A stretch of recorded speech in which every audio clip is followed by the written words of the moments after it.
दोस्तों, सुबह का वक्त है और इस वक्त मैं पटना में हूं। सुबह की पहली किरण मेरे चेहरे पर और पूरे देश पर, और खास तौर से उन 71 सीटों पर जहां आज वोटिंग होनी है, मतदान होना है। और उन 71 सीटों से जो मतदाताओं का रुझान निकलेगा वही बिहार की ताजपोशी तय करेगा, वही तय करेगा कि बिहार में किसकी सरकार बनेगी। बहुत कुछ आज की वोटिंग से तय होगा। लेकिन आज मैं आपको ई रिक्शा की सवारी मैं करूंगा और इसी ई रिक्शा पर घूमते हुए पटना के बारे में बताऊंगा, और खास तौर से ये बताऊंगा, मेरे हाथ में आज अखबार हैं, इन अखबारों में क्या खास है। अखबार मेरे पास आज के भी हैं और अखबार मेरे पास 3 दिन पहले के भी हैं। दोनों अखबारों के पहले पन्ने पर छपे विज्ञापनों में क्या फ़र्क है ये भी बताऊंगा। लेकिन उससे पहले एक विशाल का ये होर्डिंग लगा है। होर्डिंग प्रधानमंत्री मोदी का है। भाजपा है तो भरोसा है, भरोसा उसी पर। विजन जिसका ग्लोबल है, आत्मा जिसकी लोकल है। विजन ग्लोबल है, आत्मा लोकल है, ये नारा।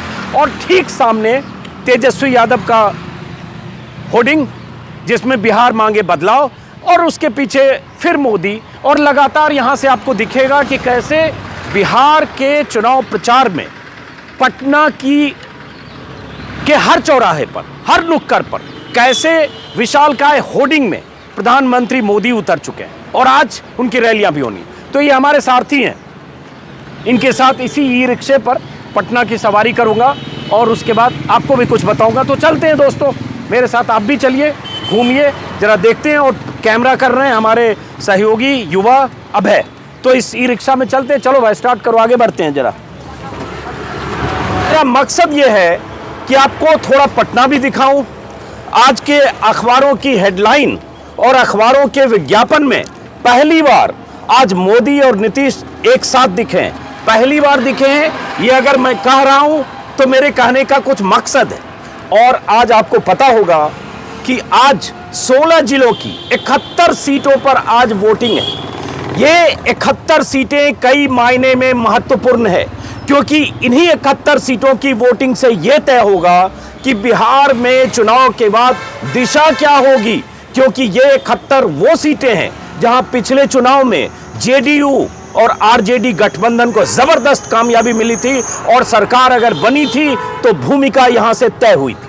तो पटना दिखाते हुए यह भी दिखाऊंगा कि अखबारों के जिन विज्ञापनों में पहले 3 दिन पहले सिर्फ मोदी ही मोदी थे, आज उन विज्ञापनों में अखबारों के पहले पन्ने पर नीतीश की एंट्री कैसे हुई है और इसका क्या मतलब है। लेकिन उससे पहले ये डाक बंगला चौराहा है, जरा उतरकर मैं कहूँगा हमारे सहयोगी बाहर उतरकर कुछ तस्वीरें आपको दिखाएं। और इस डाक बंगला चौराहा पर आप देख रहे होंगे चारों तरफ प्रधानमंत्री मोदी की तस्वीर है। ये डाक बंगला चौराहा है। एक तस्वीर मतलब बड़े बड़े बैनर, 1 2 3 4, ये 5 यहाँ दिख रहे हैं एक चौराहे पर। एक पीछे वहाँ दिख रहा है नई सोच नया बिहार। अब ये डाक बंगला चौराहा बिहार का बहुत अहम चौराहा है। बिहार मतलब पटना का, राजधानी का सबसे हैपनिंग वाला चौराहा है डाक बंगला चौराहा। यहाँ से हर तरफ सड़क जाती है, स्टेशन भी जाती है, सत्ता के गलियारे की तरफ भी जाती है, गांधी मैदान की तरफ ये सड़क जाती है। गांधी मैदान जो बहुत अहम मैदान है, उसी गांधी मैदान से जेपी ने सबसे बड़ी रैली की थी इमरजेंसी के दौरान, और यहाँ से हुंकार लगी थी सत्ता पलटने की। यही गांधी मैदान जहाँ लालू यादव कई बार रैलियाँ कर चुके हैं, तेल पिलावल रैली से लेकर गरीब रैली, रैला जिसको बोलते थे, भीड़ देखकर। और यही गांधी मैदान पीछे है जहाँ मैं ले चलूँगा, जहाँ नीतीश कुमार ने लालू के साथ रहते हुए बगावत के तेवर दिखाते हुए पहली बार जन चेतना रैली में हिस्सा लिया था, जो कुर्मियों की रैली थी। और जाति आधारित रैलियां होती रही। तो गांधी मैदान के मायने, लेकिन आप होर्डिंग देख रहे हैं, पीछे 2-3 होर्डिंग और दिख रहा है। अगर हम सिर्फ डाक बंगला चौराहे पर बड़ी बड़ी होर्डिंग की गिनती करेंगे तो मुझे लगता है यहाँ से लेकर 500 मीटर के दायरे में 10 या 12 बड़ी बड़ी होर्डिंग है। होर्डिंग को पढ़िए, जिसने किसानों के खातों में पैसा पहुंचाया वही किसानों का आय दुगना कराएगा, जिसने घर घर बिजली पहुंचाई वही रोजगार नए दिलाएगा, कब का हुआ अंत परिवारवाद का, भरोसा है गरीब के अधिकार का। ये सारे पोस्टर मोदी जी के यहाँ, पोस्टर बैनर जो भी कहें, बड़े बड़े होर्डिंग यहाँ चिपके हैं। और आज प्रधानमंत्री मोदी की रैलियां हैं, मैंने शुरू में कहा, और आज वोटिंग है। अब आज के अखबारों को मैं क्या दिखाना चाहता हूँ, चलते हैं जरा ई रिक्शा पर। और ये जो आज के अखबारों में विज्ञापन है, पहली बार ऐसा हुआ है कि बिहार के अखबारों में विज्ञापनों में मोदी के साथ नीतीश कुमार हैं, लेकिन यह विज्ञापन दिया किसने? यह विज्ञापन दिया है जनता दल यूनाइटेड ने। जनता दल यूनाइटेड ने विज्ञापन देकर मोदी के साथ खुद को जोड़ा है।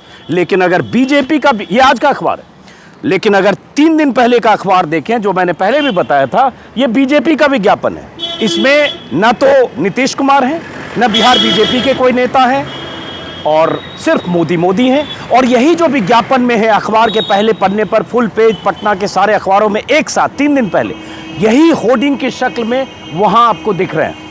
तो ऐसा लगा कि 4 दिन पहले बीजेपी ने तय किया कि मोदी को पूरी ताकत से बिहार के चुनाव में उतारना है। मोदी मतलब नरेंद्र मोदी, एक मोदी यहां भी हैं, उनका नाम सुशील मोदी है, कहीं इसमें नहीं है। आज के विज्ञापनों में भी सुशील मोदी नहीं है। तो इसका क्या मतलब है? 3 दिन पहले का अखबार और आज का अखबार। अब चलते हैं ई रिक्शा की तरफ और उसके बाद आपको बताएंगे, अलग अलग जगह घुमाएंगे। और इससे आप समझिए कि नरेंद्र मोदी ने पूरी ताकत लगाई है कि बिहार में किस ढंग से सत्ता में वापसी तय की जाए एनडीए की। और इसलिए मैं कह रहा हूं, यह चुनाव बहुत अहम इसलिए हो गया क्योंकि एक तेजस्वी यादव के मुकाबले प्रधानमंत्री नरेंद्र मोदी खुद एक तरह से चुनाव लड़ रहे हैं। ये होर्डिंग, ये विज्ञापन यही बयां करते हैं। और अगर देखें चुनाव के नतीजे आने में अभी वक्त है 10 तारीख को, लेकिन आज का मतदान, आज का दिन बहुत मायने रखता है, जैसा कि मैंने पहले कहा। अब चलते हैं जरा ई रिक्शा वाले भाई, क्या लगता है क्या होने वाला है? हमको तो सर अभी चांस लगता है कि किसी भी हालत में ये आरजेडी का भी सत्ता आना चाहिए। क्या नाम है आपका? मेरा नाम सर चंदन कुमार हुआ। ये देखिए चंदन कुमार जी है, माइक थोड़ा मैं गले से खोलता हूँ। क्यों कह रहे हैं आप आरजेडी की सत्ता? इसलिए सर कि यहाँ का जितना भी पब्लिक है, जनता है, सब कोई नीतीश कुमार से परेशान हो गया, अनसा गया है। अच्छा, हाँ। क्यों ऐसा लग रहा है? क्योंकि कोई सुविधा यहाँ मिल भी नहीं किया है। तो ये देखिए हमारे आरजेडी के समर्थक निकले, मुझे नहीं पता था। लॉकडाउन में भी कोई ऐसा सुविधा नहीं मिला। ये चाल क्या नाम बताया? चंदन कुमार। चंदन कुमार जी सर। तो ये चालक है हमारे ई रिक्शा के, अचानक लिया है इसको, आपको मत समझिए कि मैंने कोई फिक्स किया है। और इन्हें देखकर कुछ और आसपास भी लोग जुट गए। आप लोग की क्या राय है, यहाँ क्या होने वाला है? हमको पता। अच्छा चलिए, इनको नहीं पता, चलते हम आगे चलते दोस्तों, और उसके बाद आपको बताएंगे और आज के चुनाव के, आज की वोटिंग के मायने। चलिए चंदन जी, गांधी मैदान की तरफ। तो ये मैंने आपको बताया स्टेशन की तरफ सड़क जाती है, ये इधर विधानसभा, मुख्यमंत्री निवास सब कुछ है। और अब हम चल रहे हैं गांधी मैदान की तरफ। और जैसा कि मैंने शुरू में बताया कि आज के अखबारों का अगर हम देखें, विश्लेषण करें और आज के अखबारों के विज्ञापन, पहले तो ये विज्ञापन है, सब थोड़ा पीछे रहिए, आप पीछे रहिए या आगे चले जाइए। सबसे बड़ा काम मतदान, बिहार को सक्षम और स्वावलंबी बनाने के लिए वोट जरूर करें। चलिए थोड़ी रफ्तार बढ़ाइए चंदन जी। और ये एनडीए को वोट दे, परखा है जिसको चुनेंगे इसी को, वोट फॉर नीतीश। और ये जैसा कि मैंने बताया जेडीयू की तरफ से विज्ञापन है। अब अंदर के पन्नों पर अगर जाएंगे तो एक विज्ञापन है, भाजपा है तो भरोसा है। उसी विज्ञापन का दूसरा पार्ट है। फर्क यह है कि जो विज्ञापन 3 दिन पहले, इससे आप समझिए, जो विज्ञापन 3 दिन पहले छपा था, उन विज्ञापनों में कुछ जोड़ा गया है। जोड़ा यह गया है कि इन विज्ञापनों में एक तरफ बीजेपी के 3 नेता हैं, जेपी नड्डा, मोदी और बिहार बीजेपी के अध्यक्ष, और यहाँ नीतीश कुमार और सुशील मोदी। और फिर उसके बाद काम की बात है। और इस तरह मैं ये कहना चाह रहा था दोस्तों, आज का वोटिंग और आज का दिन क्यों अहम है, इसको इस तरह से समझिए कि आज जिन सीटों पर, 16 जिले की जिन सीटों पर आज वोटिंग हो रही है, उन सीटों पर ज्यादा दबदबा पिछले चुनाव में 2015 में जेडीयू और आरजेडी गठबंधन का था। इस बार दोनों अलग हैं।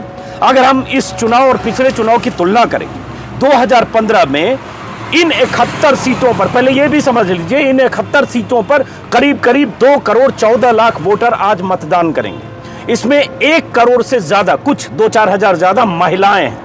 अब इन महिलाओं के होने का क्या मतलब है, इस पर भी आगे बात करेंगे।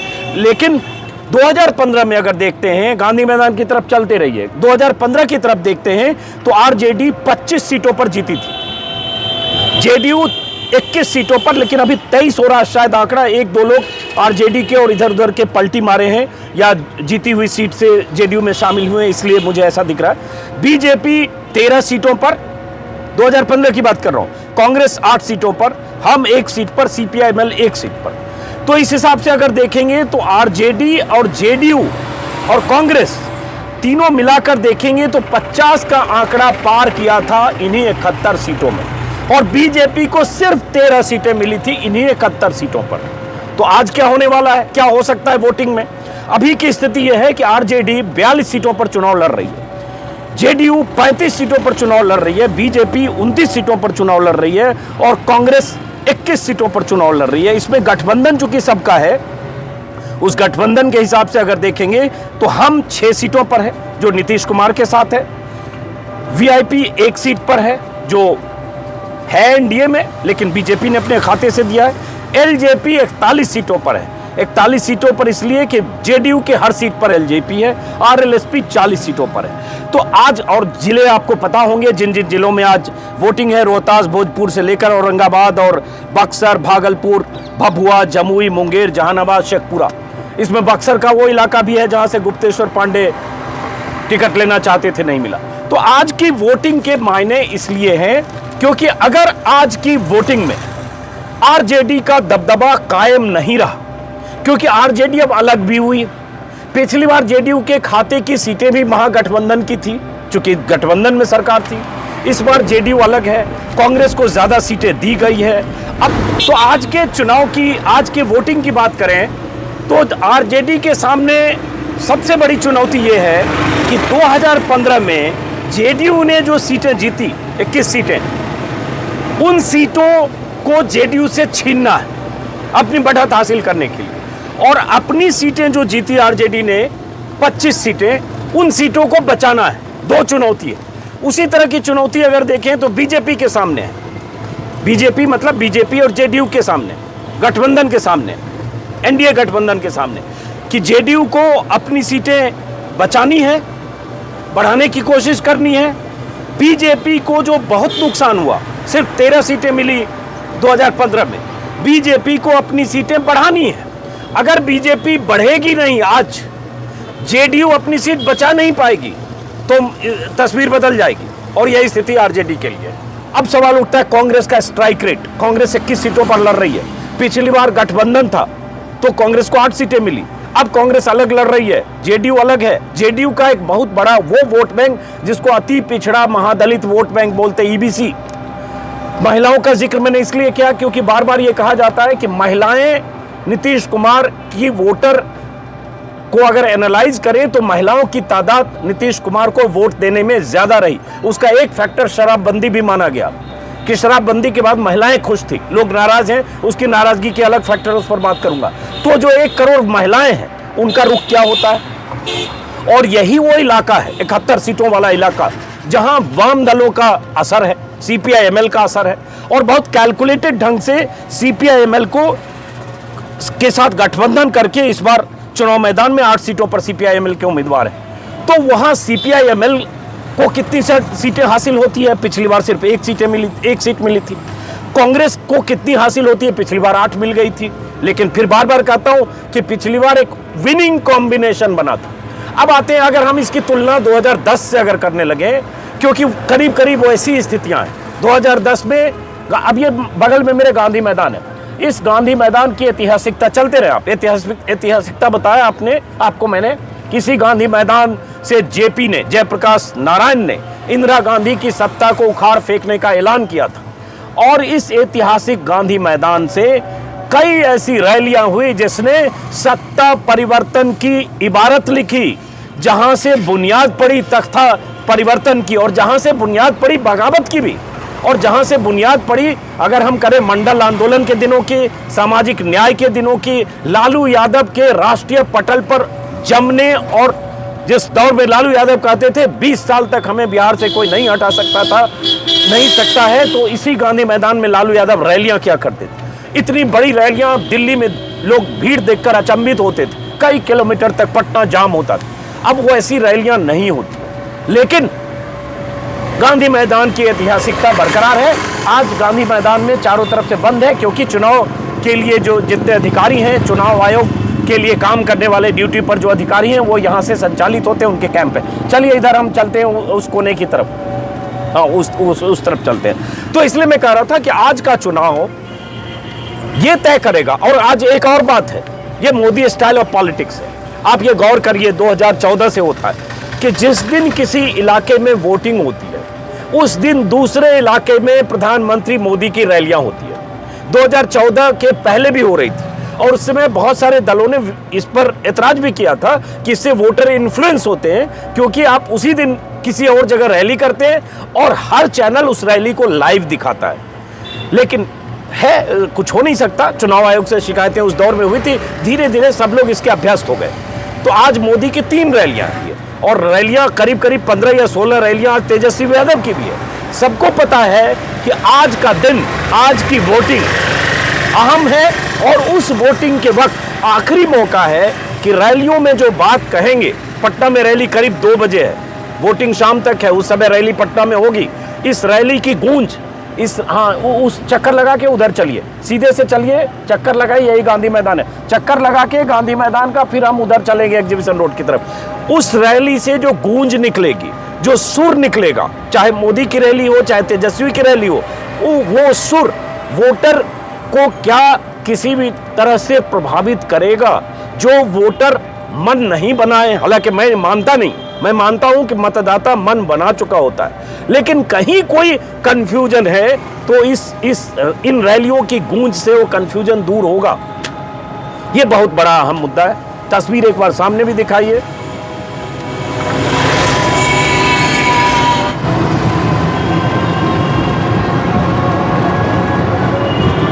और अगर आज के वोटिंग से इतर हम पूरे चुनाव की बात करें, चूंकि आज पहले दौर की वोटिंग है, उसके बाद 3 तारीख को है, उसके बाद 7 तारीख को है, 10 को नतीजे आएंगे। इस चुनाव में बहुत कुछ मायने ये रखता है कि एक तो आपने नोटिस किया होगा, आप सबको पता होगा कि तेजस्वी यादव ने अपने होर्डिंग से, पोस्टर से, विज्ञापन से लालू यादव को हटा दिया है। पूरा कैंपेन आरजेडी का तेजस्वी यादव को केंद्र में रखकर किया गया है। उसका कुछ मकसद और मतलब है। मकसद और मतलब साफ है कि एनडीए और बीजेपी के नेता, जेडीयू के नेता बार बार 2005 से पहले के जंगल राज का हवाला देने लगते हैं। ये 2005 तक जंगल राज था, कानून व्यवस्था नहीं थी, किडनैपिंग होती थी, लॉ एंड ऑर्डर, एकदम लॉ एंड ऑर्डर की धज्जियां उड़ी रहती थी। उस जंगल राज, उसको जंगल राज कहकर उसका हवाला देते हैं बार बार कि क्या आप वही जंगल राज चाहते हैं। इसका अंदेशा तेजस्वी को था कि यह मुद्दा बनेगा और यह मुद्दा बना है। यह मुद्दा 2015 में बना। यह अलग बात है कि 2010 में उसी जंगल राज के नुमाइंदे, प्रतिनिधि, चेहरे जो भी कहें, लालू यादव के साथ नीतीश कुमार आ गए। लेकिन इस बार इस अंदेशे से ही तेजस्वी ने तय किया कि चेहरा सिर्फ वो होंगे, कहीं लालू यादव नहीं है। लालू यादव जेल में, 9 तारीख को जेल से आएंगे, ऐसा तेजस्वी यादव अपनी रैलियों में कहते हैं कि मेरा जन्मदिन है, 9 को लालू यादव आएंगे और 10 को नीतीश कुमार जाएंगे, ये उनका कहना है। लेकिन मैं ये कहना चाह रहा हूं कि देखिए, एक चीज हम जितना भी कहें, मुद्दा बेरोजगारी, मुद्दा विकास नहीं होना, मुद्दा बिहार में निवेश का नहीं होना, ये सारे मुद्दे हैं, कुछ अंडर करंट की तरह है। कुछ वोटर बहुत वोकल होकर बेरोजगारी पर सवाल उठा रहे हैं और बेरोजगारी का मुद्दा तेजस्वी के भाषणों से, तेजस्वी के संकल्प पत्र से, तेजस्वी के नारों से निकलकर इस कदर आया कि बीजेपी ने भी जवाब में 19 लाख रोजगार और नौकरियों की बात की। लेकिन एक बात जो अहम है, ये सारी बातें कहने के लिए ठीक है, मुद्दा भी होगा, लेकिन एक बात बहुत अहम है, जातिगत समीकरण। जातिगत समीकरण किस करवट, किसके पक्ष में जाता है? वोटर का मन जातिगत आधार पर क्या फैसला सुनाता है? और जो मैंने कहा ईबीसी, अति पिछड़ा, जिसे एक अम्ब्रेला बनाया था, जिसकी छतरी नीतीश कुमार ने बनाई थी काउंटर के लिए, लालू यादव के वोट बैंक को काउंटर करने के लिए। और उसमें शुरू में नीतीश कुमार ने पासवान को बाहर रखा था, बाद में जब इस सरकार में जब तीसरी बार सत्ता में थे तो पासवान को भी उसमें शामिल किया। तो अति पिछड़ा वोट बैंक, चूंकि नीतीश कुमार ने अति पिछड़ों के लिए कुछ कुछ काम भी किए और एक ऑल्टरनेट, एक स्पेस देकर उनको क्या कहें, उनको खड़ा करने की कोशिश की। इस वजह से माना जाता है कि वो बहुत मजबूत वोट बैंक है और वही वोट बैंक नीतीश कुमार के लिए या तो सत्ता में वापसी का रास्ता तय कर सकता है, या अगर उस वोट बैंक में सेंध लगाने में कामयाब होते हैं तेजस्वी, या वो वोट बैंक छिटकता है तो नीतीश की सीटें आराम से नीचे आएगी। अभी 71 सीटें, हम फ्रेजर रोड की तरफ चल रहे हैं। तो सवाल ये उठता है, उसी आधार पर इस बार अगर देखेंगे, और लालू यादव की पार्टी एक समय में MY समीकरण, लगातार लोग बोलते हैं MY समीकरण, MY मुस्लिम यादव, और इन दोनों के कॉम्बिनेशन से लालू यादव का एक मजबूत वोट बैंक बनता है। लेकिन ये कॉम्बिनेशन 2010 के चुनाव में फेल हो चुका है, जब लालू यादव अलग चुनाव लड़े, और तब भी यादव और मुस्लिम मोटे तौर पर लालू यादव के साथ थे, लेकिन लालू यादव को कामयाबी नहीं मिली। 22 या 24 सीटें मिली थी शायद 2010 में।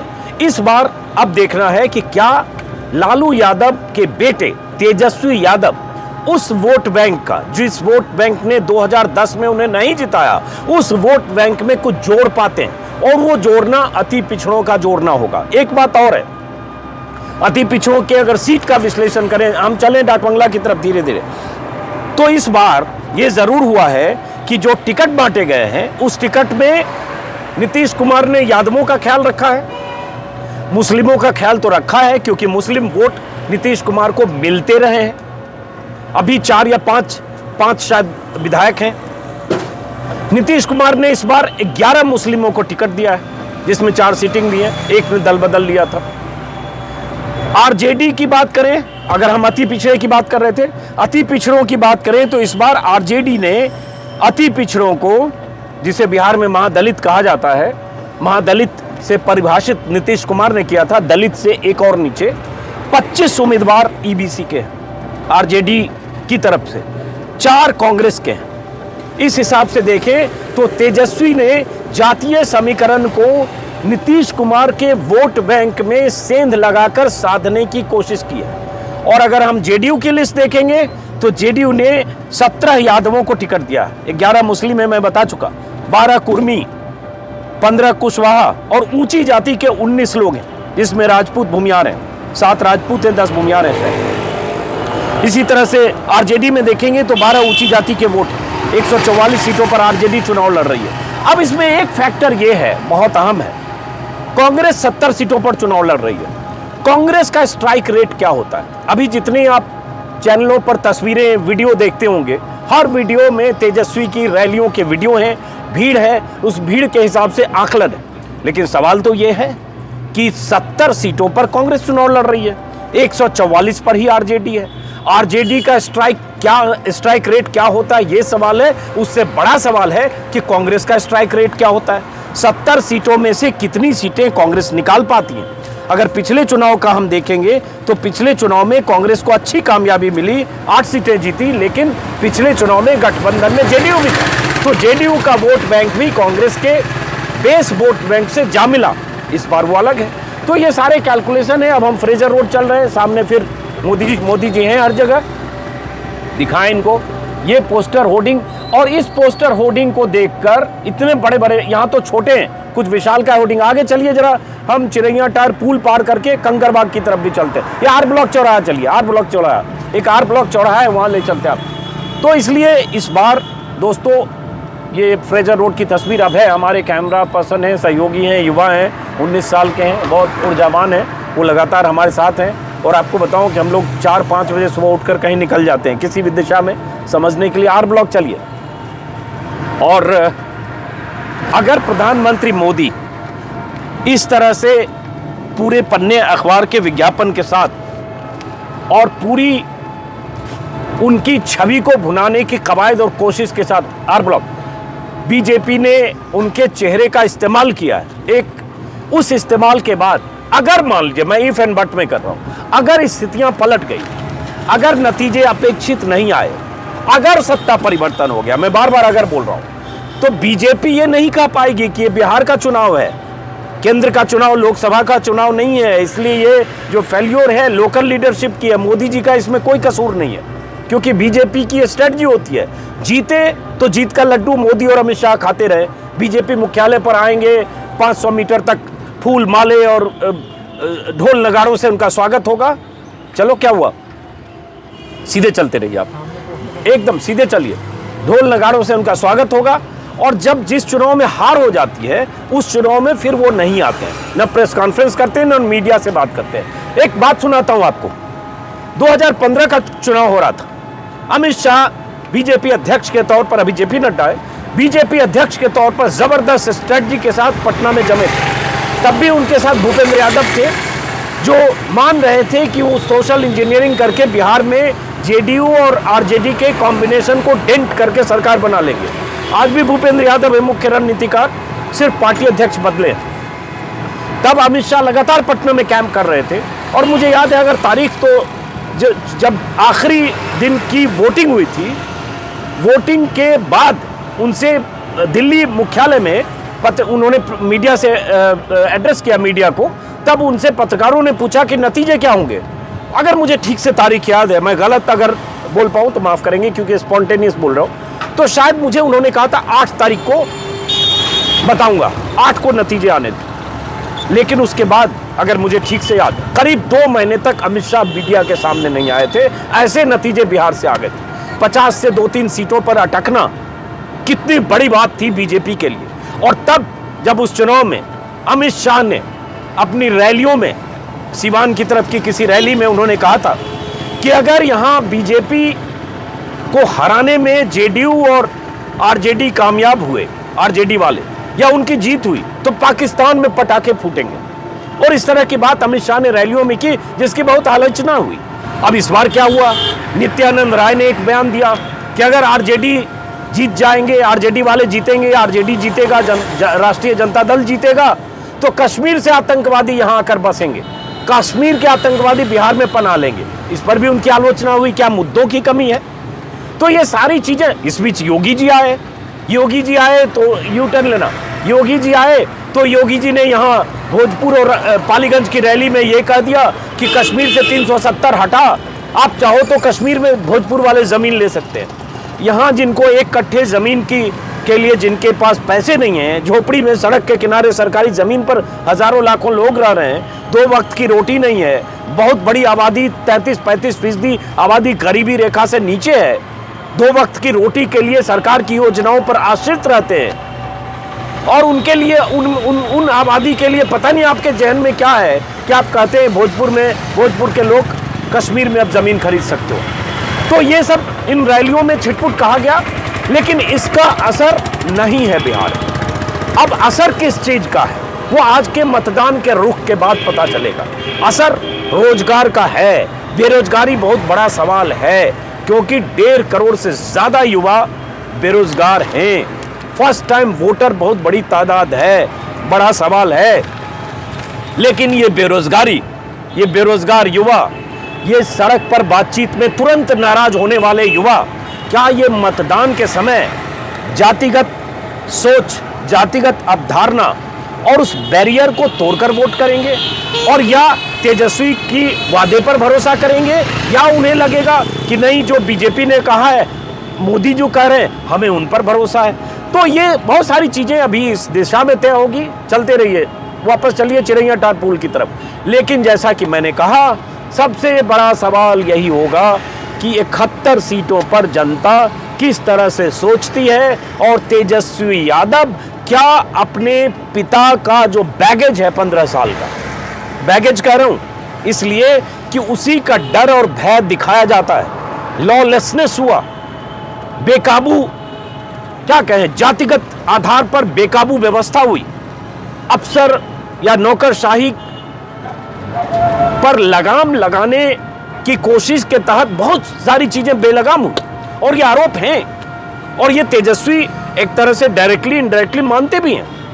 लेकिन वो आरोप लगे, उसकी सजा, फिर तर्क उसका यह है कि उसकी सजा जनता ने दी, 15 साल बाहर रहे, अब तो 15 साल से नीतीश की सरकार है, सीधे चलते रहिए, सरकार है इस, और अब लालू नहीं है, अब तेजस्वी यादव है।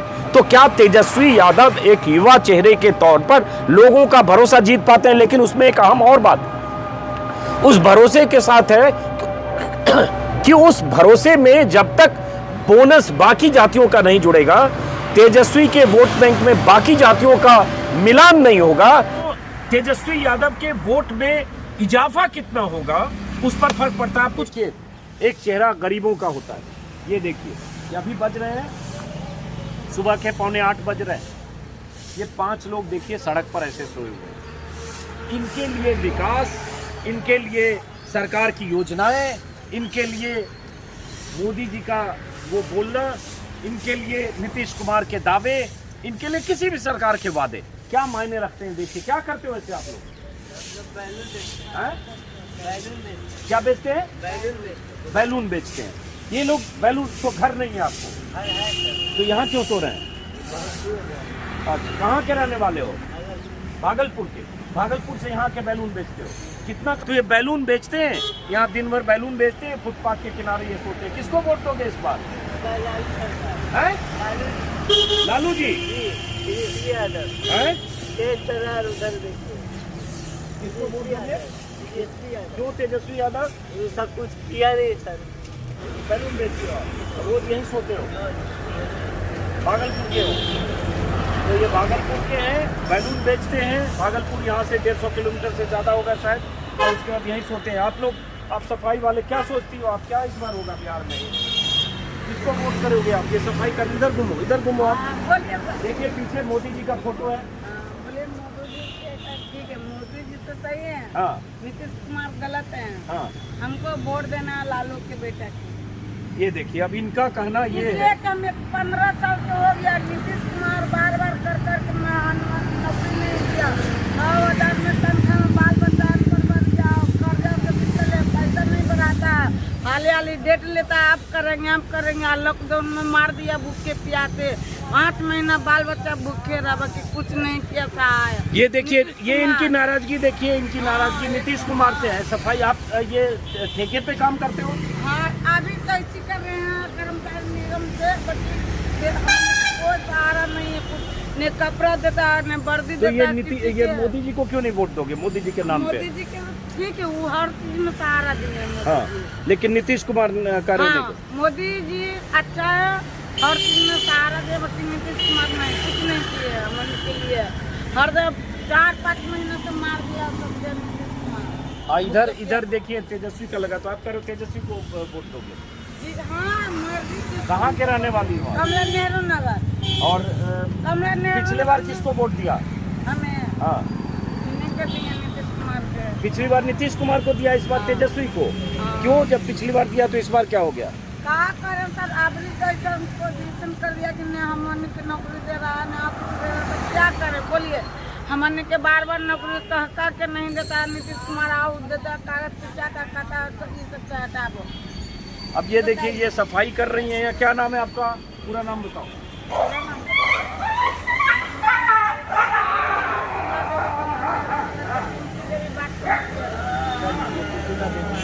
तो ये भी कहानी है। ये देखिए, हमने रोका यहाँ पे ई रिक्शा, और आप क्या बता रहे हो कि ऐसे क्यों लोग सोच रहे थे? तेजस्वी यादव पे क्यों भरोसा कर रहे हो? इसीलिए सर कि सब कोई चाह रहा है कि बिहार में बड़ी बदलाव हो, सरकार बदले, ये चांस मिलना चाहिए। नहीं वो सरकार नहीं, उस सरकार में क्या करेगा वो सरकार में, क्योंकि एक मिनट रुकिए जरा, रिक्शे वाले हेलो रुको। क्या हो रहा है बिहार चुनाव में? क्या होगा इस बार? क्या होता है? फिर भी आपका मूड क्या है? मोदी का। तो क्यों? ये बताइए क्यों? सब कुछ मिला हुआ है। सब कुछ मिला हुआ है? क्या मिला हुआ बताइए? वृद्धा पेंशन लागू नहीं हाँ? था, वृद्धा पेंशन लागू नहीं था, अब नहीं है। हाँ, वो मिला। और राशन पानी दे ही रहा है। क्या नाम है आपका? आपका क्या नाम है? रामचंद्र। रामचंद्र। कहाँ के रहने वाले हो रामचंद्र? हाजीपुर। तो चलिए, तो ये रामचंद्र जी भी मिले जो कह रहे हैं कि मोदी जी को देंगे। मोदी, लेकिन यहाँ चुनाव तो नीतीश कुमार लड़ रहे हैं, उन्हीं को देंगे। नीतीश कुमार को तीर छाप। तो तीर छाप वाले भी लोग हैं, और उनका कहना है कि सब कुछ उन्हें मिल रहा है, इसलिए तीर छाप।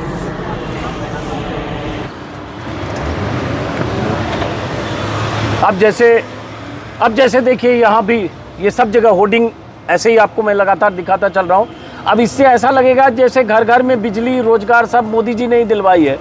और वोट मांगने का जो आखिरी हथियार बोलते हैं, अमोघास्त्र बोले, ब्रह्मास्त्र बोले, तो ब्रह्मास्त्र बीजेपी ने चल दिया है मोदी के नाम पर।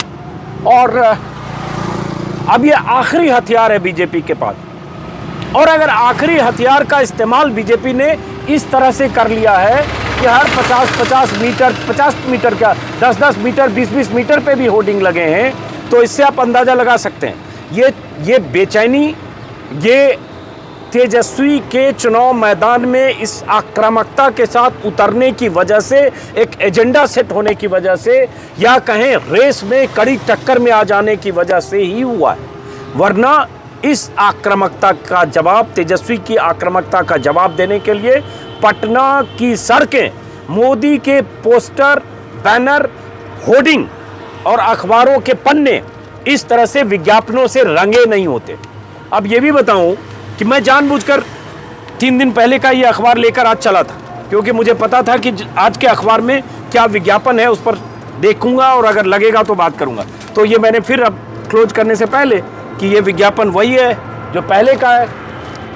ये विज्ञापन है अखबार रविवार का, और आज सब जगह नीतीश कुमार की तरफ से जो विज्ञापन दिया है उसमें नीतीश कुमार ने मोदी के बरक्स समकक्ष अपनी छवि लगाकर विज्ञापन दी, अखबारों में प्रकाशित किया है। अब देखते हैं आज की वोटिंग क्या रुख तय करता है। हिसाब किताब मैं आपको बता चुका। फिर मुलाकात होगी किसी और वीडियो में। जनता से भी कुछ हमने बात की, 1-2 लोगों से बात करके समझने की कोशिश की, और कल किसी और इलाके में शायद जाऊं, क्योंकि आज इधर वोटिंग हो चुका होगा। शाम को भी आपसे मुलाकात होगी। नमस्कार।